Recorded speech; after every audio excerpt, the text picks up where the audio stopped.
नमस्कार दोस्तों, मैं राजीव और आप देख रहे हैं राजीव क्लासेस वैशाली से।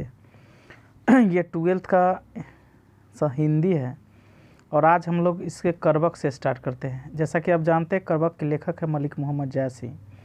मलिक मोहम्मद जायसी प्रेम मार्गी निर्गुण भक्ति शाखा के कवि थे। इनका जन्म 1492 ईस्वी में 92 में उत्तर प्रदेश के जायसी नगर में हुआ था। इनके पिता का नाम मलिक शेख ममरेज था। मलिक मोहम्मद जायसी कुरूप थे, काने थे और एक कान से भी बहरे थे।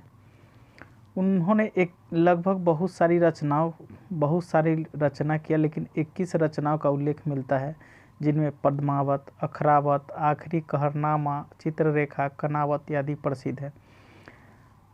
उनकी मृत्यु 1548 में हुई। अभी जो आप पढ़ रहे हैं वो पद्मावत का अंश है और इसमें उन्होंने लिखा है, पद्मावत का अंश है तो अपने बारे में कुछ लिखा, फिर पद्मावत के बारे में लिखा। एक नैन कभी मोहम्मद गुनी, सोई विमोह जग कभी सुना। कहा कि एक भगवान ने हमें एक काना इसलिए बनाया ताकि ये जग का विमोही कर सके, यानी सबको आकर्षित कर लगे। ये चंद्रमा से अपनी तुलना की है कि चंद्रमा में भी दाग है, उसी प्रकार प्रभु ने हमें जन्म दिया और एक आँख से काना बना दिया। चांद जैसन जग विधि और तारा, तीन कलंक दिन ही उजियारा। कहा कि चंद्रमा से इन्होंने अपनी तुलना की और कहा कि जिस प्रकार चांद में भी दाग है लेकिन वो सबसे सुंदर है और हमेशा उजियारा फैलाता है, ठीक वैसा ही प्रभु ने हमें बनाया और काना बना दिया, लेकिन अच्छाई फैलाने के लिए। जग सूझा एक नैना, उबा सुख नख तन महा। कहा कि एक ही आँख से मैंने उस पूरे संसार को देखा। मेरा एक आँख उस शुक्र ग्रह की तरह है, जिस प्रकार शुक्र ग्रह रात में चमकता है, मेरा एक आँख होने के बाद भी हम उसी तरह चमकते हैं। जो लही अम्बी डाभ न होई, तो लंघी सुगध बसाई न सोई। जो अलम्बी डाभ न होई, तो लगी सुगंध बसाई न होई। कहा कि जब तक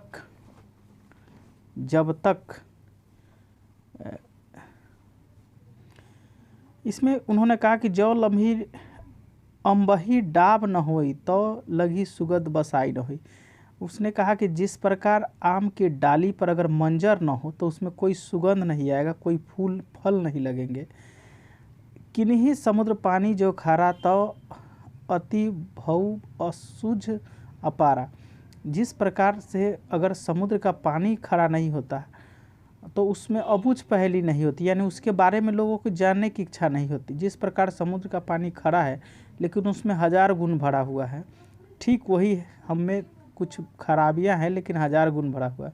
जो सुमेरी त्रिशूल विनाशा, भाई कंचन लाग आकाशा। जिस प्रकार त्रिशूल से सुमेरी पर्वत को अगर नष्ट नहीं किया जाता तो वो सोने का नहीं बनता। जो लही घड़ी कलंक न पारा, कांच हुई कंचन कारा।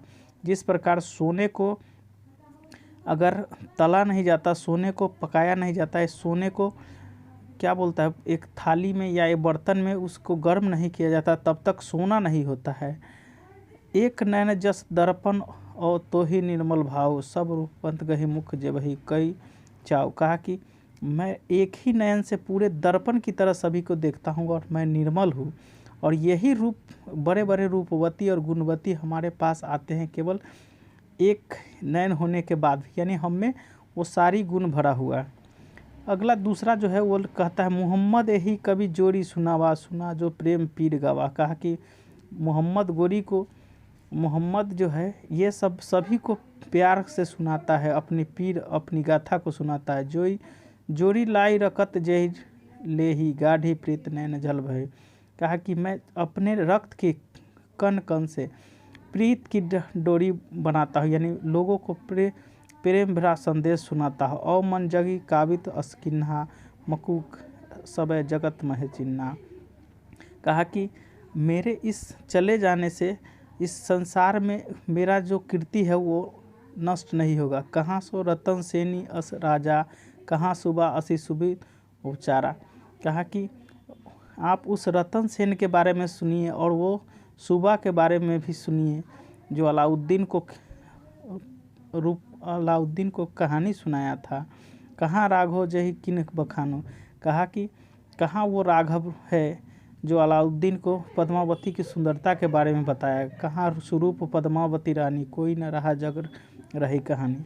इनकी उपमा देकर उन्होंने कहा है कि कहाँ वो पद्मावती है, कहाँ रतन सेन है, कहाँ अलाउद्दीन है, वो सब चले जाते हैं, केवल उनके द्वारा किया गया काम ही इस संसार में रह जाते हैं। धनी सो पुरुष जस कीर्ति जासु, फूल मरय परय नवासु। कहा कि वैसे लोग बहुत धन हैं, वैसे लोग बहुत धनी हैं जिनकी गाथा आज भी बची हुई है। और इन्होंने इसकी तुलना फूल से किया कि जैसे फूल के मर जाने, यानी फूल जब मुरझा जाता है लेकिन उसमें से उसका जो सुगंध है वो नहीं जाता। केउ न जगत जस बेचा, केउ न लीज जस मोल। कहा कि इस संसार में किसी ने यश को नहीं बेचा और न इस किसी में ये क्षमता है कि वो यश को खरीद सके। जो यह पढ़े कहानी हम सबरै दुई बोल। कहा कि जो भी मेरे बारे में कहानी को पढ़ेगा, दो अच्छा बोल बोलेगा, वो सीख जाएगा हमसे। और यही संदेश उन्होंने इसमें दिया।